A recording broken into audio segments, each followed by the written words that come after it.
শ্মশান যেখানে শেষ, অঘরীদের সাধনা সেখানেই শুরু। জানুন কেন সবথেকে ভয়ঙ্কর স্থানে ধ্যান করেন অঘরীরা। জয় শ্রী মহাকাল, হর হর মহাদেব। অঘরী সন্ন্যাসীরা ধ্যান করেন প্রধানত মহা শ্মশান। এছাড়াও তারা বেছে নেন নির্জন গুহা, জঙ্গল অথবা লোকালয় থেকে দূরে নদীর তীরকে। তাদের কাছে শ্মশান হলো সবচেয়ে পবিত্র স্থান, কারণ এটি মহাকাল শিবের বাসস্থান।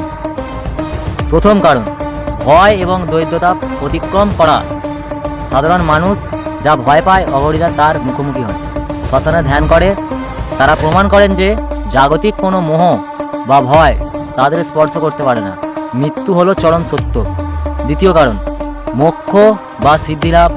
তারা বিশ্বাস করেন জীবনের চূড়ান্ত সত্য, অর্থাৎ জন্ম মৃত্যুর চক্র থেকে মুক্তি বা মোক্ষ লাভের জন্য এটি সবচেয়ে দ্রুত ও কঠিন পথ। শ্মশানে সাধনা করলে দ্রুত অলৌকিক ক্ষমতা বা সিদ্ধি অর্জন করা যায়। তৃতীয় কারণ, পবিত্র অপবিত্রের ভেদাভেদ মুক্তি।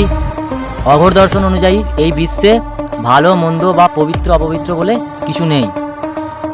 তারা শ্মশানের ছাই, এমনকি মৃত দেহের মাংস গ্রহণ করেও দেখান যে সব কিছুই ব্রহ্মের অংশ। এটাই তাদের চরম বৈরাগ্য। এই চরম ত্যাগ ও কঠিন সাধনার পথেই অঘরীরা জীবনের মূল রহস্য উন্মোচন করেন। আপনারা কি অঘরী সাধনা নিয়ে কোনো প্রশ্ন আছে?